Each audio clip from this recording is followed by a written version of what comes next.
Hello and welcome to yet another edition of Expressions for the New Indian Express. I have with me the wonderful Kiran Mazumdar-Shaw, one of the kindest people I know. She's a self-made billionaire, runs a 7 billion worth company. I can't even wrap my head around those zeros, but that's not really why she's who she is.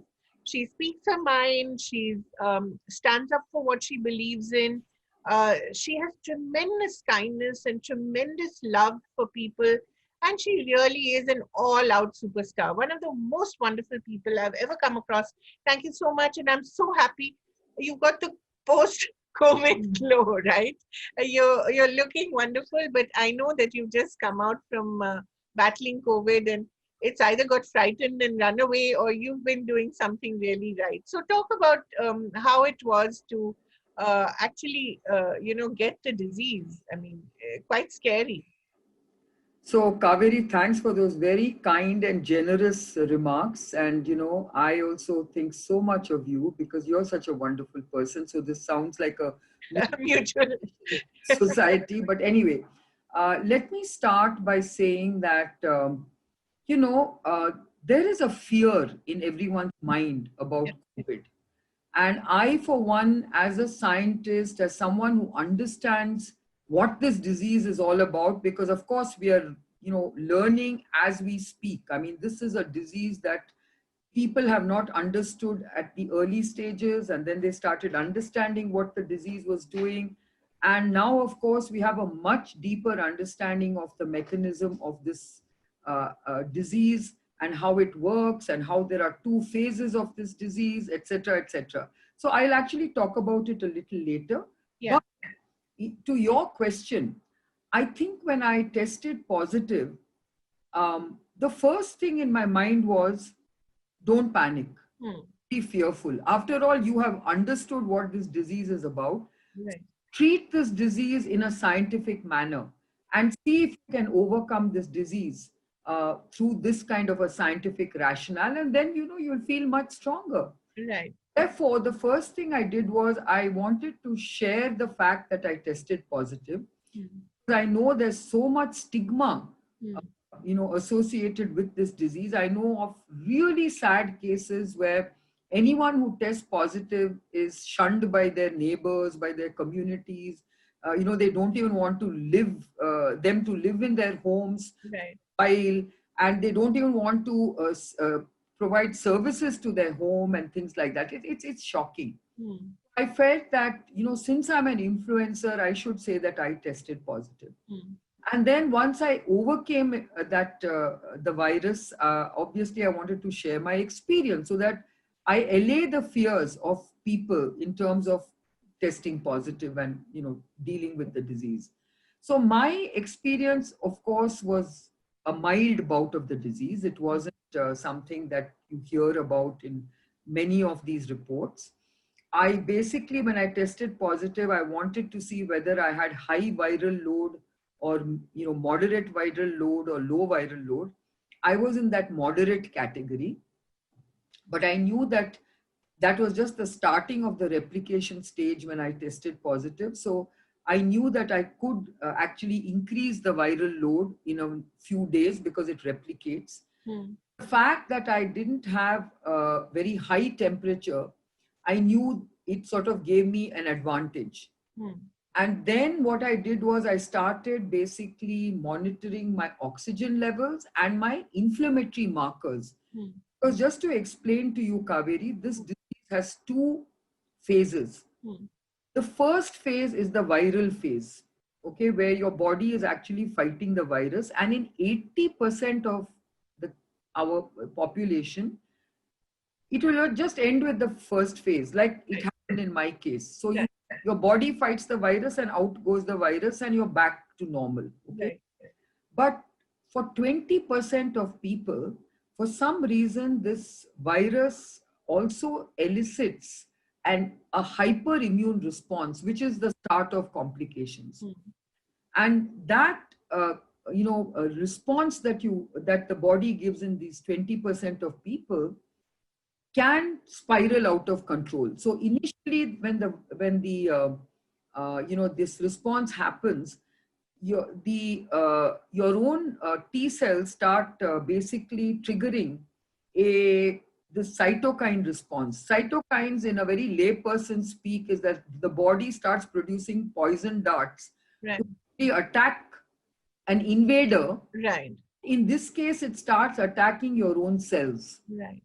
And these cells are your endothelial cells. So that's why you hear about, of course, and it all happens with a lot of inflammation. Right. So what happens is that your lungs, your gut, and of course your vascular system also gets damaged, the endothelial cells. That's what they're finding out.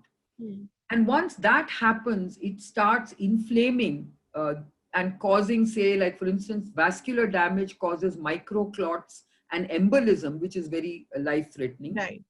In your lung case, it inflames your passages, all the, your pulmonary passages. So you can't breathe.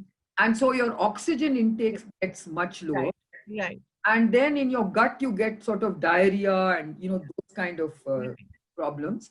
So these are the symptoms that you're dealing with.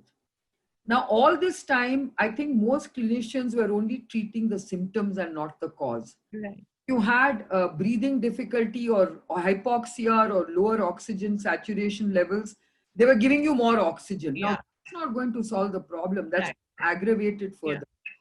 Or for that matter, of course, the only thing that they did respond to in terms of vascular damage was to give you low molecular weight heparin to prevent blood clotting, which was a good way of dealing with it. And steroids also are being used to reduce the inflammation, which is also a very good way of dealing with it.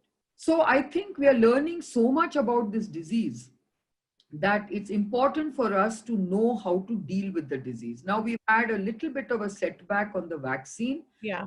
Do need good treatments. Right. And there are good treatments, and treatments are improving, and the mortality rate is going down. Right.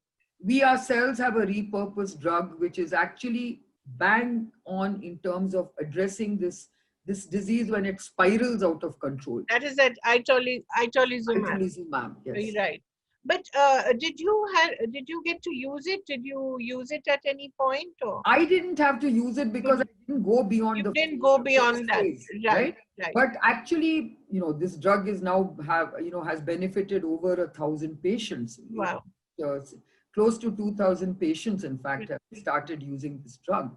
And I would say that I myself have monitored this particular drug, this use of this drug in 2 or 3 patients who have all come out fine. Right. I know how it works. It basically disrupts that whole process which triggers the cytokine response. Right. Therefore, the body recovers very fast. If you try to keep on trying to deal with it in a slow way, it causes more damage. Right. So I read your piece as well when you discussed how you overcame it. It was very rational and very scientific, and I think it did a lot to, as you said, allay fears, because your response was not emotional or psychological. It was just rational and very scientific. So that I wish is the way everyone would react to a situation like this. But the other thing that struck me was what Dr. Devi Shetty said recently, that beds don't treat patients, doctors and nurses do. And I think that is where, we really need to relook at the healthcare system. And you've been a great advocate of that as well. Because this kind of knowledge can only come with more experience and come with, good doctors and nurses. So talk a little about how the healthcare system in India has coped with this. So, COVID has actually exposed how weak our healthcare system is. Right. And it also opened up opportunities for us with which we could strengthen it. For instance, during the lockdown, I don't think people realize the role that ASHA workers played in coping and managing with and tracking the disease, really. And I think they did a phenomenal job. I know how much they did, at least in our state of Karnataka, where every single, village, taluka, district, town, city had ASHA workers going door to door, looking at families, were there any symptoms? They went down to even going to pharmacies to see who's buying cough syrup. Right. Because in the early days, nobody knew what the symptoms of COVID were or whether they should even worry about it. So they went to that extent. And we were really keeping it under control because I think it had been decentralized. Yeah. And everyone at the taluk level was told, at the panchayat level was told, you guys deal with COVID. Please track down any cases of fever or flu-like symptoms and make sure that you report it, make sure that you test them, and make sure that you treat them in whatever at that time was available, okay, as known medication. And we were doing extremely well. But the moment we lifted the lockdown, we somehow got into this war room concept. Every state has a war room and a COVID task force, but it's too centralized. Right. You're not using all the resources that you have at hand. And and as Dr. Devi Shetty very rightly said, it's not about beds. Today, I can tell you we have created a number of COVID care centers that are just going empty because people don't want to just go and occupy a bed in some remote place where there's no doctor, no nurse. You're there to lie on a bed. You might well want to do that at home. Right. So I think we must understand that just the concept of having hospital beds is no longer valid. Right. It is about ensuring that you have medical practitioners, and all these medical practitioners don't have to be doctors or specialists, right?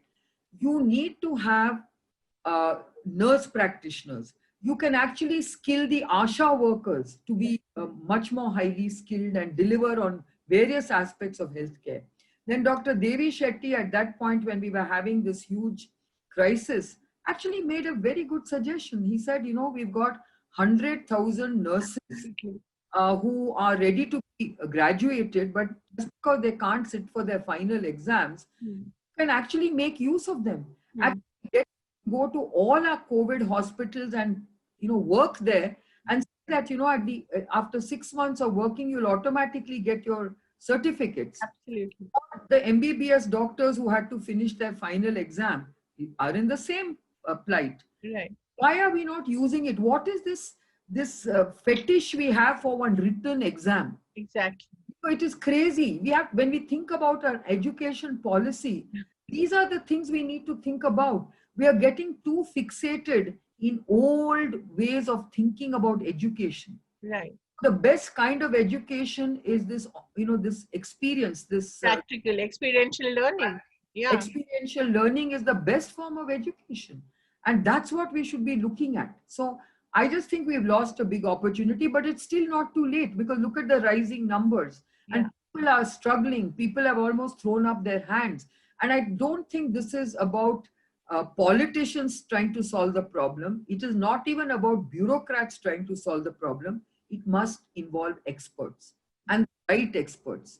See, I do think that this is an infectious disease. This is an immunological disease. This is an epidemiological crisis. Why aren't we actually creating task forces or think tanks with all these kind of experts? Exactly. Right? We're just overloaded by cardiologists and, by people who are not necessarily experts in this area. And by well-known people. Just because I am well-known doesn't mean I know everything about COVID. Right. The fact is, I consider myself someone who understands immunology. Right. That's why I want to focus on the immunological part of this disease. And I think I understand it much better than many doctors. Right. So I wanted to bring you back, Kiran, to this point that how can we use this moment of crisis as an opportunity to recast the health education system? Because we've had the national education policy and it says all the right things. It talks about experiential learning, etc. But it doesn't cover medical education, which is But a good thing has happened in medical education. Yeah. Again, thanks to the efforts of Dr. Devi Shetty and a few others. Right. Where they've actually said that the biggest challenge we have today is the shortage of specialists. Okay. Right. there's a huge shortage of diabetologists, nephrologists, neurologists, you name it, oncologists and so on. Surgeons, even Exactly, surgeons, he said, there's a huge exactly. shortage.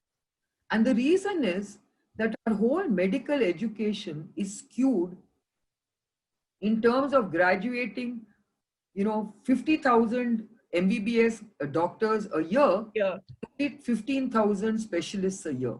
right. Most countries, in fact, they have a huge number of specialists also graduating, almost 1:1, in that sense. Mm. So I think that's where we are really, having this problem. Mm. Really believe that now what they've introduced is very good. They've introduced a 1 year, 2 year, 3 year diploma. Okay. Specialization. Right. What they're basically saying is any MBBS doctor can go to any hospital in the country, Right. practice for a year in one specialty, and get a diploma in that specialty at different levels, So it will be like a 1 year diploma, a 2 year diploma, which will be slightly more specialized, Right. and a 3 year diploma which will almost be like an MD. Right. Right? So I think this is a very good intervention, because you will get, as Dr. Devi Shetty said, today we are producing these droves of MBBS doctors who can't even give an injection. Yeah. And now we are going to actually get people to specialize. So if you want surgeons, they can go and intern at various hospitals for that 1 year, 2 year, or 3 years, and become good surgeons. Mm. And they don't, so you're actually doing it in a very different way. So I think experiential learning, which they've adopted for this diploma programs, I think is very welcome. Right. And actually, there was an effort of this sort, which has actually been adopted in this case at a countrywide level, where a group of doctors under the API Federation actually had come together with state governments to give these kind of certificate programs for specialization, and it worked very well. Right. What are the other opportunities that the healthcare system needs to look at this moment? So, yeah, that's a good question, Kaveri, because I think what we must understand is that we need to reimagine our healthcare system. Right. Today, there is a huge disconnect between urban India and rural India. Mm-hmm. There is a big difference between private sector and public sector. Okay. Today, we know that when you go to rural India, they hardly have access to decent healthcare. Mm-hmm. I also believe that we have completely ignored preventive healthcare. The whole thing is skewed in terms of treatment and tertiary healthcare. Exactly. So even Ayushman Bharat today is a cashless hospitalization model for universal healthcare. Great, because you're addressing the out-of-pocket expense. Right. Ensure that people don't, get into debt just because of out-of-pocket expense there, and that's very welcome. But the very important part of Ayushman Bharat is the wellness centers. I think the wellness centers have to play that preventive primary healthcare role. Right. And I think primary healthcare is what we have ignored all this time. Right. Have the primary healthcare concept. So we do have a large number of primary health centers, state level responsibility. Some states have done it well, other states have not. So Kerala has a very good primary health center. A few other states have a very good primary health centers, but most states don't have it. If you just look at what Thailand has done, and coped with COVID-19 amazingly well for a country of its size and its economic, stature. It's not a rich country. Yeah. It actually dealt with COVID extremely well, much better than most affluent economies.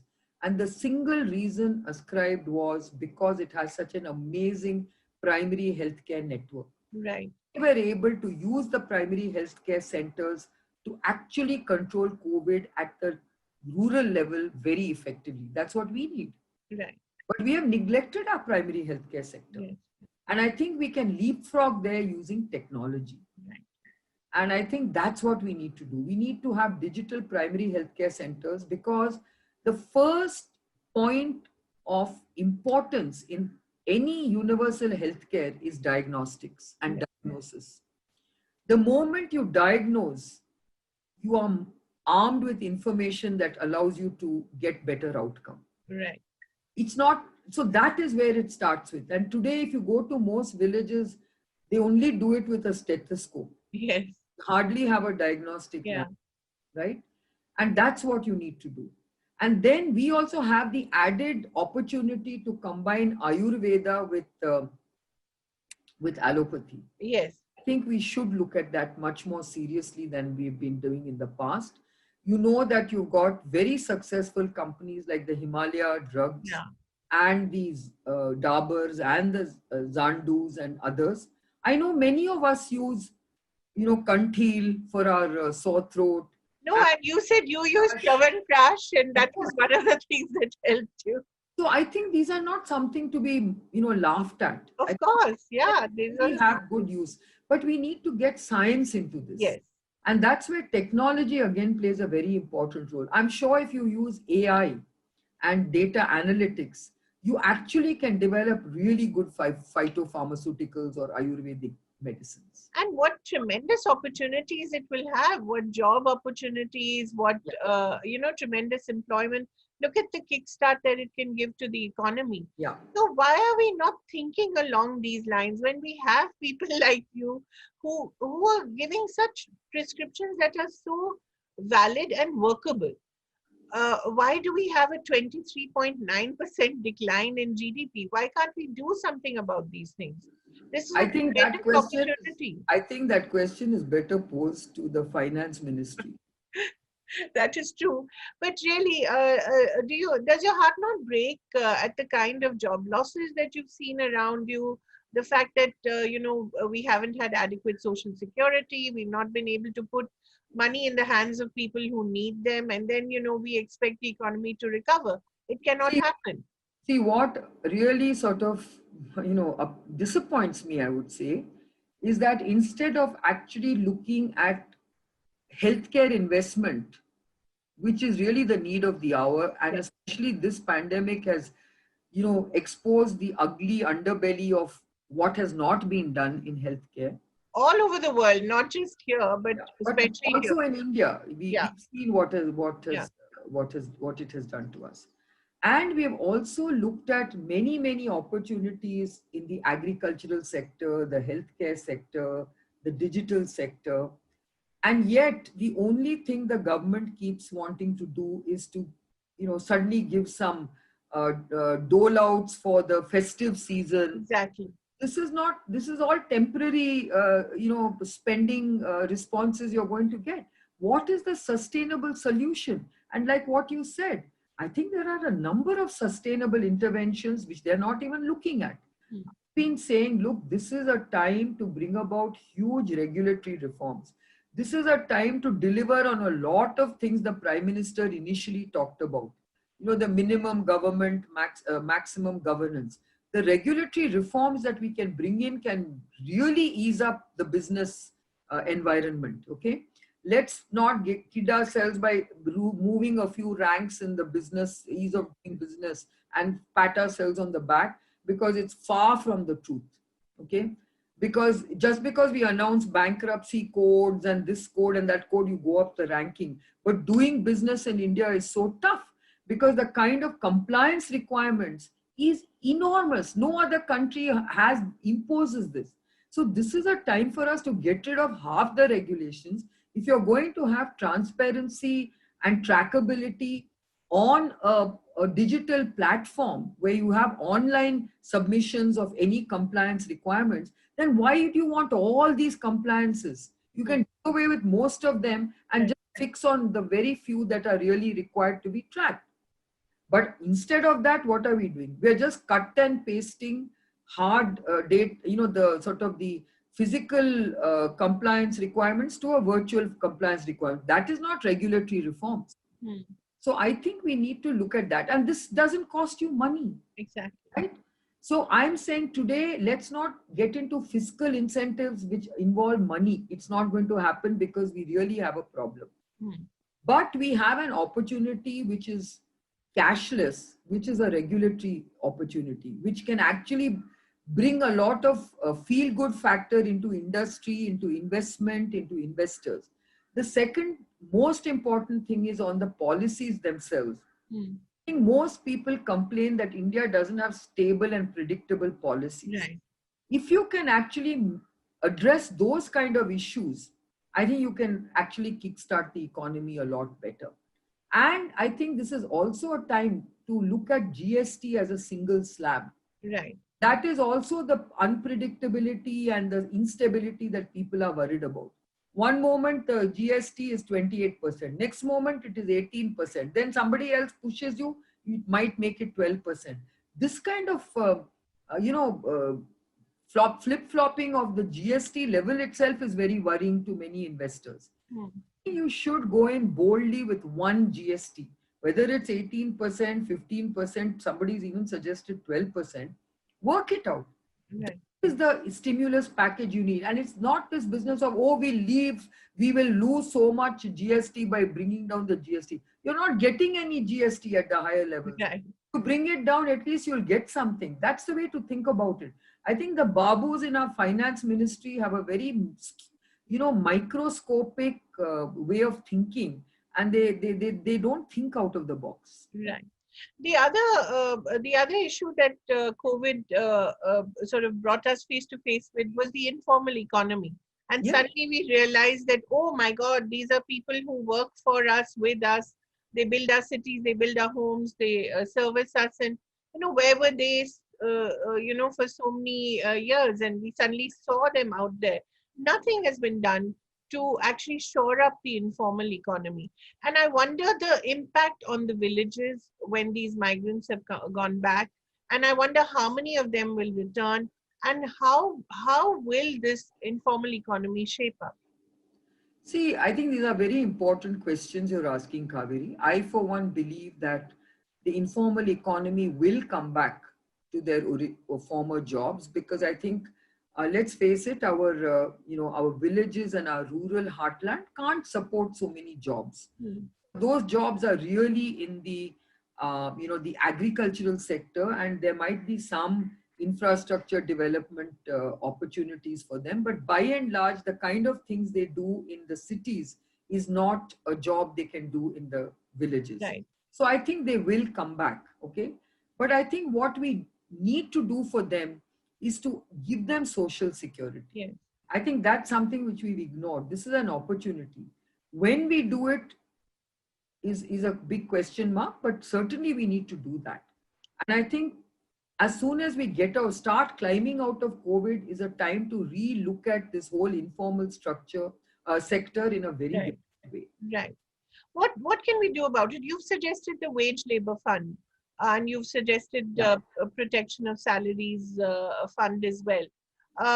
Would that be something that you feel? So I think a wage labor fund is a very important, security you can create around the informal sector. And I think we must look at it. I mean, it is like an ESI, basically, for employees who are formally employed, you are giving them some protection. I think the informal sector also needs to be given that kind of protection. Why are we basically insisting that an ESI-like model be created for wage, the wage fund?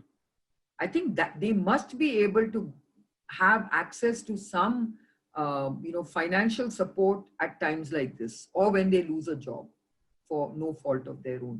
But if you listen to them, Kiran, then you'll figure that, oh, we didn't even know we had so many people employed in the informal economy, which is so tragic. I mean, I don't think that's true. I think everybody knew how many were employed. Exactly. It's like, for instance, today you have a large number employed, for example, in the construction industry. What has the construction industry is not expected to cover them with any kind of insurance as such. They're just supposed to look after them. And of course, they are always undercounting the number of people they hire and all kinds of, you have to also blame the people. There has to be an ethical approach to any entrepreneurship. So I think you need to relook at sectors which are so dependent on this informal sector and make sure that they actually do their bit. Right. Whether it's construction, whether it's hospitality, these Yeah. are sectors I feel has just gotten away by retrenching large number of people without any penalties. And I think it's quite unfortunate. When we talk about compassionate capitalism, this is not how it ought to work, isn't it? I agree with you, Kaveri. I mean, you're just totally saying what I have been saying. That yes, I don't. I mean, you cannot blame them for retrenching, because if their businesses have shut down, they can't keep paying them. But then they have to compensate. Exactly. Just say, okay, here's the yellow slip and you're out tomorrow. I think they have to compensate them, saying, here we are, we don't see this opening for the next 6 months, but here is the compensation we are giving you for laying you off for 6 months at some level, you know. But also, what kind of businesses are they running that they have no savings and they have nothing to fall back upon? I wonder what kind of capitalism is this? Yeah, but this is something that we should have addressed a long time ago. I think we are just sort of it's just allowing businesses to run in a very flippant way. Yeah. But these are things that are now surfacing, Kaveri, and I think we don't want to over-regulate, because you also don't want people to hang on to jobs who are not performing well. Right. So you need to look at it in a very delicate way. It's not just about making sure that they're protected. This is a very unusual time. But I think if you start having a kind of a regulation that says that anybody who's hired has to have some form of social security, and you provide that social security for people, then when they leave, they at least have some thing to, Fall back. How has your company managed this crisis, Kiran? See, Kaveri, the good fortune of the healthcare sector is that, this is an essentials sector. Right. We have actually hired instead of, laying off people, because we've had to really, of course, what we have had is a bigger problem, which is disruption in our workplace. Because unlike the IT sector that could almost work entirely from home, remotely, we have to have people on the ground, because it's manufacturing, it's R&D, and all the support services that go with it. So we have actually been ramping up from 50% in April to about 90% today. But we also are seeing a few disruptions when people test positive, because these are people who are asymptomatic, but to keep our places safe, we are testing them quite vigorously. Right. To make sure that we have a very safe campus. And as we find positive cases, we have to shut down that operation for at least a week before we resume. Right. That is a stop and start kind of thing that we have. But by and large, we have not had to lay off anybody. We've actually hired a lot more. I think that's terrific. And I think that's great advice to students as well. This is obviously a sector that they should look at for future careers, Can we talk a little bit about the vaccine, since, yesterday the clinical trials were halted because of some unforeseen circumstances. You've also been an advocate of safety, safety regulations. So when do you see it happening? When do you see a vaccine coming? See, Kaveri, I've always been saying that you cannot abbreviate 1 year's data in 3 months. Yes. And for a vaccine, it is so essential. Right.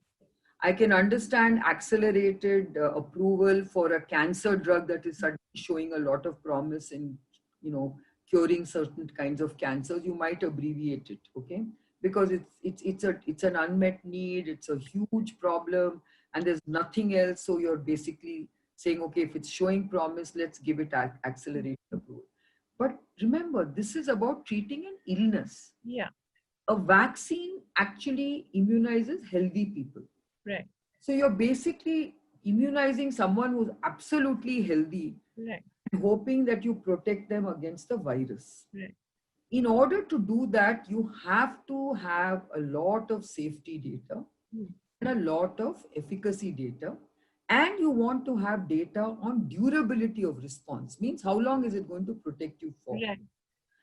At the moment, this warp speed development that everyone is talking about is short circuiting everything. Now, for instance, normally it is a sequential process. So you do a phase 1, then you do a phase 2, and then you do a large phase 3. So the phase 1 is really the dose escalation finding phase, where you realize which is the best dose to give it at and which is the safest dose to give it at. In phase 2, you start studying the efficacy. So you give it to a larger number of people to look at both safety and is it giving you the immune response that you want in a larger number of people. And then in the phase 3, you do it in a very large population where you're basically making sure that it is safe, it is efficacious, and it is protecting you for a desired period of time. Today, what is happening is that they've actually started doing things parallelly. Right. Phase 2, phase 1, phase 2, and phase 3 are almost being run parallelly. Right. And this is, by the way, not the first case that this vaccine has actually encountered. A month ago, they had a very similar case, okay, which was not disclosed in public. Now they've disclosed it.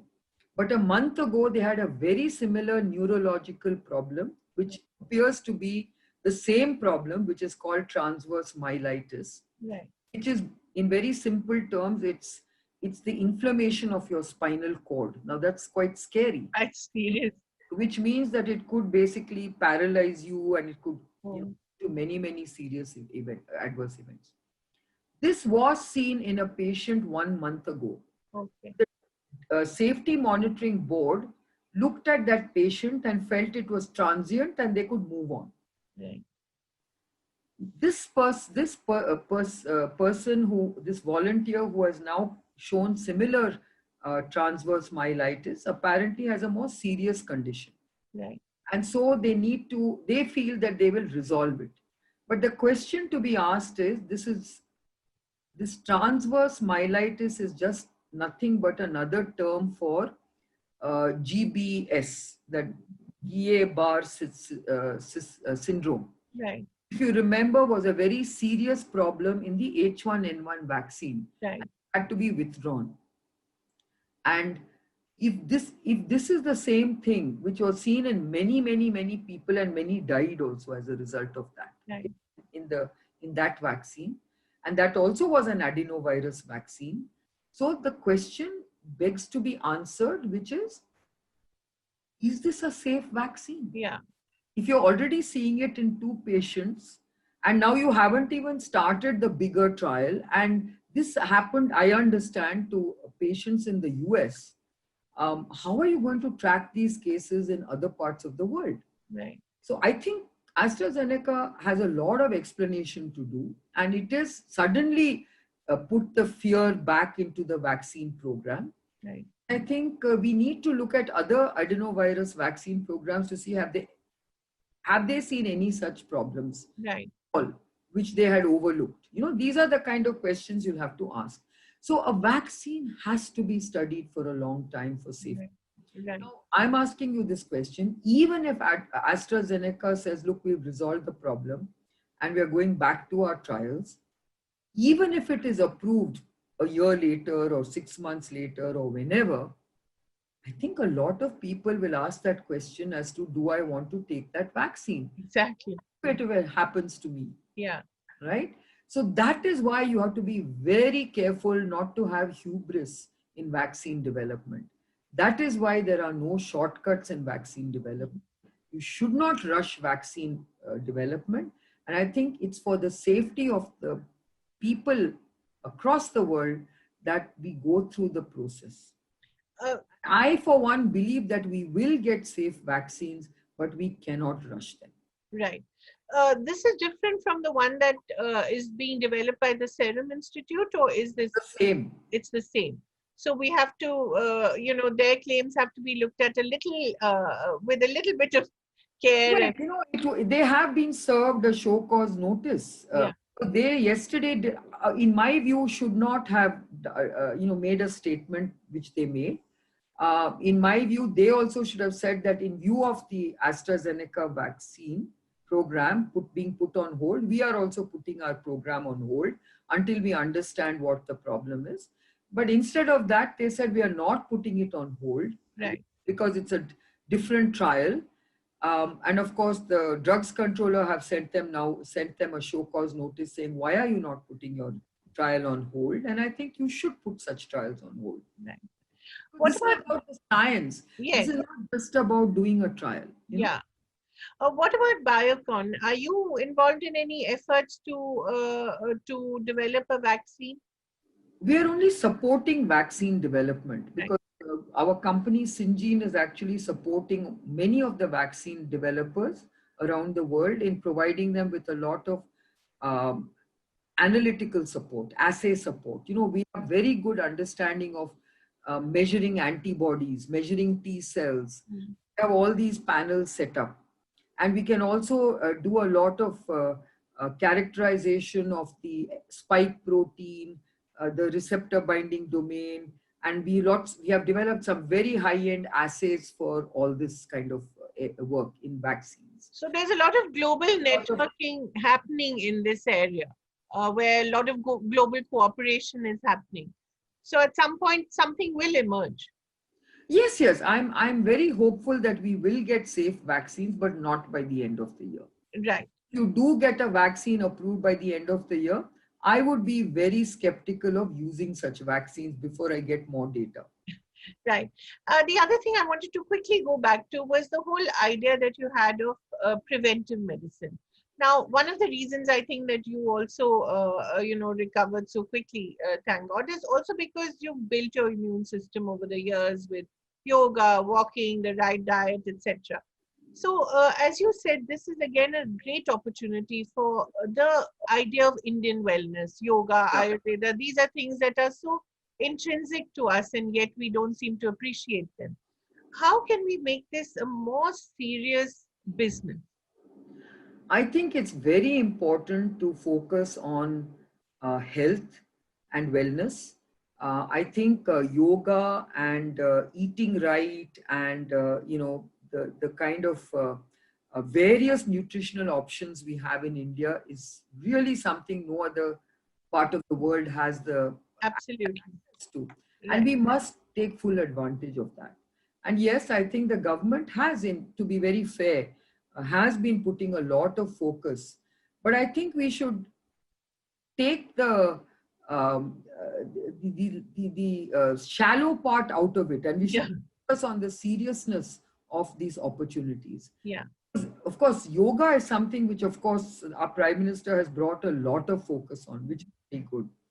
And I think yoga in this context, everyone is talking about breathing exercises. Yes. And Kapalbhati and all the kind of things that we've always been doing as people who at least are introduced to yoga.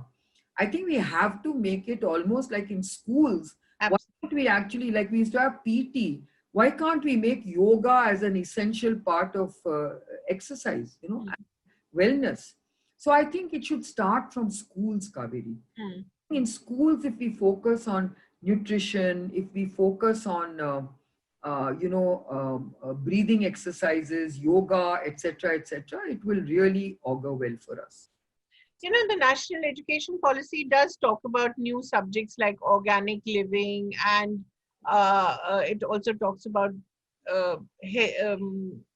organic living and I think environmental sciences as well. Do you think that there is an attempt to address some of these issues in that? Have you I think so. I think there are huge opportunities. I think organic farming has actually opened up huge opportunities for farmers. And we need to basically go about this in a much more cooperative way. You know what I'm saying? We haven't really focused on agricultural cooperatives in a bigger way. The FPOs are a very good model, which we must build on in a much bigger way. I think you can't be doing this in small land holdings and hoping to connect with the bigger markets. I think we need to look at this whole agricultural sector as a much bigger sector for India. Right. If there's one... The food whole of the world, apart from being the pharmaceutical or the pharmacy of the world. We can be the, the food world, the food bank of the world. And perhaps not the right word to use, but as I think you'd used it somewhere, but maybe an exporter of some of the finest healthcare workers as well. I mean, Of course, of course. we could look at that as a huge employment opportunity. Absolutely. So just that, we have a doctor as health minister. One piece of advice you wish he had listened to or he had implemented during this crisis? I just think that they needed to manage COVID at a much more aggressive pace when the lockdown lifted. That was the biggest mistake we have made across the country, where we did not make people understand that the lockdown had not driven the virus away.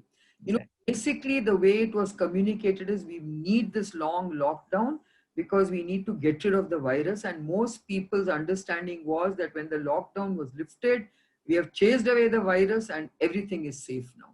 And that was not well communicated. So I think COVID management has been very, very poor post-lockdown. And I think we have not done it in a way that is decentralized. And I think we've also got too much of top-down decision making. Much of it is flawed.